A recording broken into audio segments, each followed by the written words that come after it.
Now let's start manipulating objects. We're going to work with the Move tool first. Now the Move tool can be found here in the toolbox. But before we go any further, I want to explain some important hotkeys for Maya. Now these are in the top left-hand corner of the keyboard. They are Q, W, E, and R. Now when you press them, Q selects the selection tool, which we've seen before.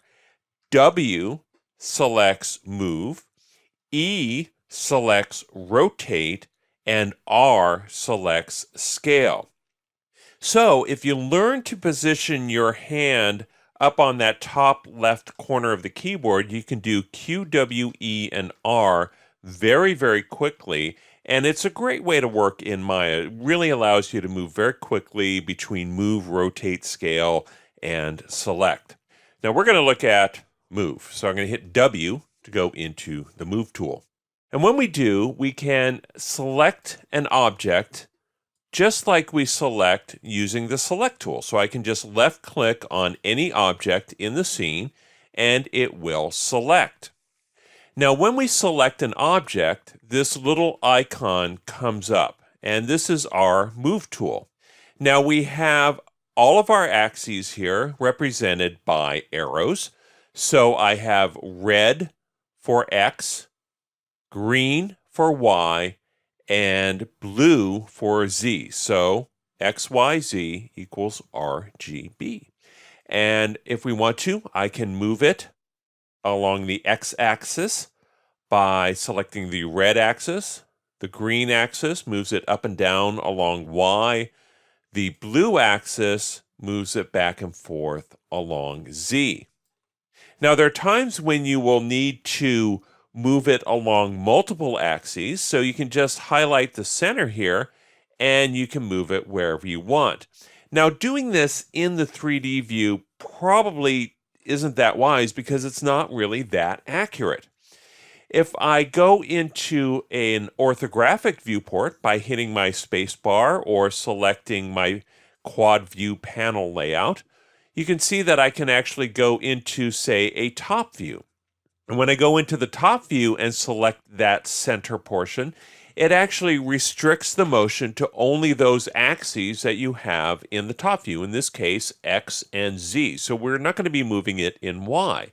This is a great way to move an object, say, along the floor or something like that. Now, an even easier way to do that is to go back into our perspective window and just go ahead and select any one of these little squares. If you can see them here, we've got a blue, a red, and a green square. And those are really representative of the axes which we're moving perpendicular to. So if I select the green one, that means I'm not going to move it in Y. And so that basically is the same as moving it along the floor. The red one moves it in a plane that is perpendicular to X, and the blue moves it perpendicular to Z. Now, once we understand this move tool, we can use it to move multiple objects. And so we can select multiple objects just the same way we use in the select tool. So if I hold down my shift key, I can select multiple objects here. And I can move those and rearrange them however I want. And just like with the select tool, I can shift deselect an object and just move the remaining objects. Now, another thing that's really important is the axes that we're moving along. If I double click on my move tool, you'll see I get the tool settings. Another way to do this is to click on this little button here. But once we get this window open, you'll see that we have a number of options for this. And probably one of the most important ones is this one at the very top, and it's called Axis Orientation. By default, this is set to world space. So anything that we move is going to be aligned to the world axes. And you can see them down here in the bottom left-hand corner of your viewport. So as you can see, the X, Y, and Z axes here match up with these X, Y, and Z axes. But we can also change that. So if we don't want to align our move tool to the world, we can align it to any other type of object. Probably the most important one is the object itself. So instead of aligning to the world, we're aligning to the object's own internal coordinate system. So in this case, notice how this changes a little bit. But if we select one of these chairs that's at an angle, notice how the axis turns. So if I go from world view, it's aligned to the world. And here in object, it's aligned to the object. So this object has actually been rotated by about 45 degrees. And so the axes actually follow along with that rotation. So now if I want to move it directly forward and backward, I can, and it makes it much easier. So it's much easier to push this chair in using object orientation rather than world. So if I wanted to do the same thing in world orientation, I'd have to kind of figure it out by moving it at an angle. But if I do object, then it's much easier. Now, aligning these axes to an object is a whole other topic, and I will get to that in just a bit. Now, another thing that the Move Tool settings has is a soft selection. Now, this actually is available to really any of the major tools. So Select, Move, Rotate, and Scale all have soft selection. Now, if I click this on, you'll see that we have a number of options here. So the first two, volume and surface, are for modeling. So they're actually for changing the shape of the object itself.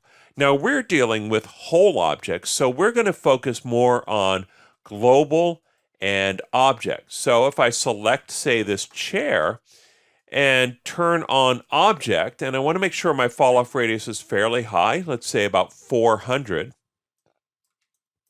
then notice what happens. I'm going to go ahead and change my orientation back to world. And let's go ahead and just move this along the y-axis. And notice how this is moving everything kind of proportionally.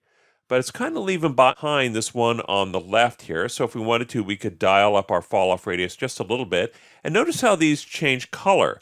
So orange and yellow mean that they're going to be more affected, and then red means a little bit less affected. In fact, you can see that that color scheme is right here if we scroll down just a little bit.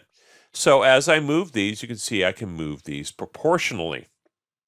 Now, if we want, we can go into global mode, and that actually digs down into the shape of the objects themselves. So as I move this, notice how the objects start to stretch and distort. Now, typically, if we're moving whole objects, that's probably not something we want to do, but if we're doing some special effects, that might be something that would work. So now one of the things is that when I use soft selection, a lot of times I'll click off and I'll go do something else, and this will remain selected. So I always like to get in the habit of clicking it off when I don't need it, because you'll come back to the Move tool and all of a sudden soft select will be on and things won't behave the way you want. So just get in the habit of turning that off. So those are some of the ways to select and move objects in Maya.